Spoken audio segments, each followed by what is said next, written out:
Good morning and welcome to the Kennedy Space Center. I'm Diane Powell, NASA's lead for launch energy. Today is 11/11/11. It's also Veterans Day, and if you have served in the armed forces, thank you very much for your service. If you have to be in a conference room on a beautiful day, this is the coolest conference room to be in. This is where NASA officials would give their final approval for each shuttle launch. They would meet here and review each shuttle launch to determine, was it mechanically right? Was the crew healthy and ready to go? And was the weather perfect? And once everything was decided, it's perfect, we're ready to launch, the launch director would say, we're go for launch. So thank you for being our guest today at Kennedy Space Center. You're going to have a great time. And now I'm going to turn it over to Alex Dagan. And I say, we are go for launch energy. First, congratulations to all the innovators for getting selected. We had an incredible pool of people, and you guys are the best. And it is awesome to see you guys here. Welcome to the council for coming in. I think you're going to find, for those of you who haven't been here before, it is unbelievably fun. It's also not easy. It is an intensive period of time where we're really trying to help these 10 innovator groups to be successful. Why does this matter for USAID? Is because development is a moonshot. You know, if we're thinking about 9 billion people on this planet by 2050, it is about providing them energy. It is about the fact that that population growth is going to be in places in Africa. 51 countries in the developed world will actually lose population. It is about providing 70 to 100% more food to all those people, which requires twice as much phosphorus and nitrogen and water in a place where there's 1.2 billion people with water scarcity around the world.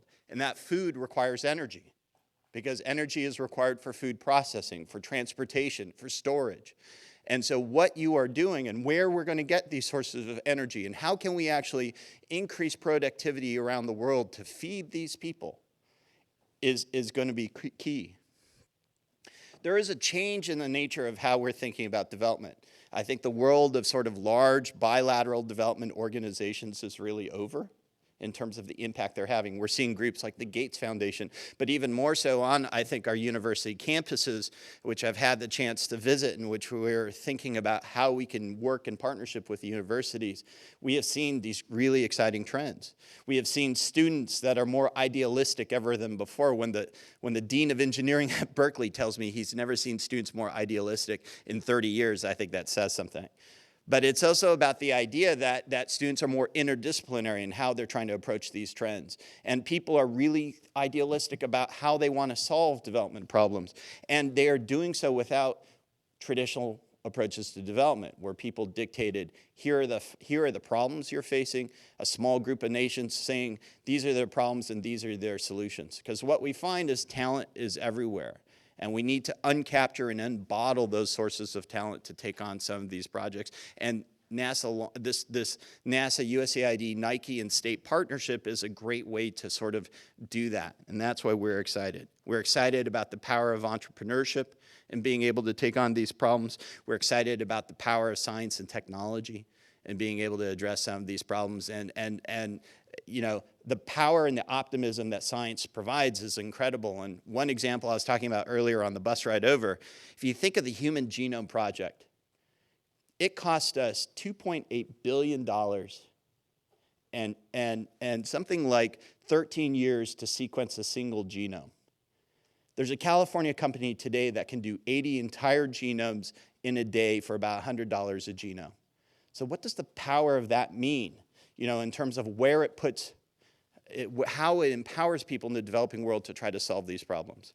But, you know, this is what you guys are doing. This is what you're doing, is leveraging the power of science and technology, addressing some of the biggest audacious problems that we have on this planet. And for that, we are really grateful, and we want to see you all succeed. Thank you all for coming today. Cheers.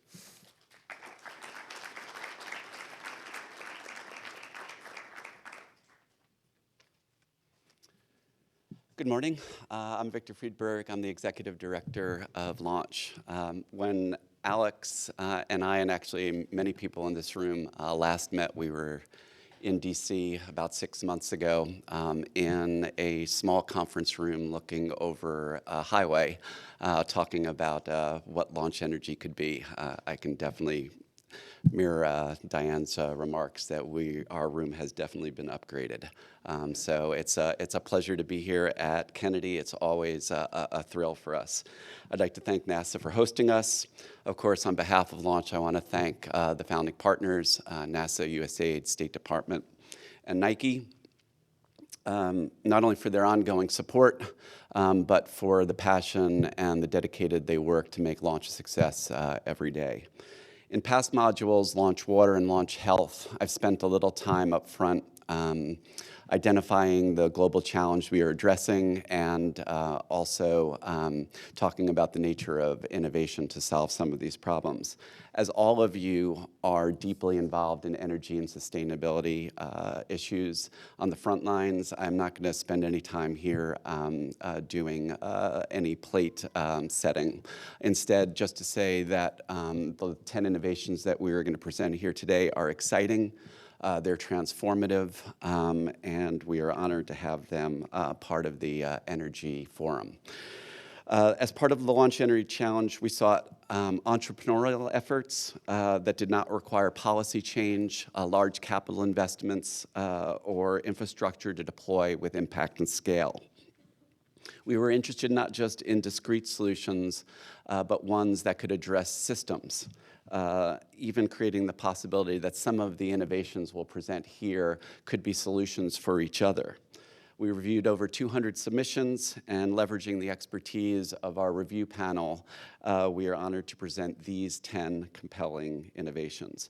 I'd like to thank our research partners as well: Intel, General Catalyst, IDEO, MWW, MIT, NREL, EPRI, TechSoup Global, On Green, and 9 Sigma, for the generosity of their time and expertise and being an integral part of the process. As Mark Bernstein will follow me to talk about energy with much greater eloquence than I want to spend the remainder of the time I have to talk about Launch itself. 18 months ago, Launch launched. From the onset, we did not aspire to be another sustainability conference. That was not a sustainable idea. Instead, we wanted to build a platform that was founded on action, on engagement, and outcomes, on transformational change, not incremental. 18 months later, Launch is a reality. It's beginning to work. It makes a difference, and it starts here.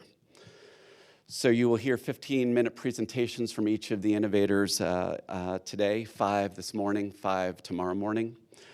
Following each of the presentations, there's a 15-minute Q&A. In the afternoon, we'll have moderated sessions that we call impact rotations, and what it means is that the council will be divided into groups of 6 and spread across the tables in the back, and that's something that slightly resembles entrepreneurial speed dating. Each of the innovators will rotate through the 5 tables every half hour, so by the end of the afternoon, each one has had the opportunity to engage with the council directly. We'll repeat the process tomorrow with the second group of 5 innovators. Just to conclude on a personal musing, on the plane ride here, I was reading the biography of Steve Jobs through very fascinating moments and threads throughout the book.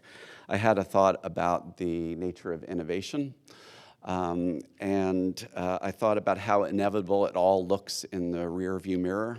The mainstreaming of personal computers and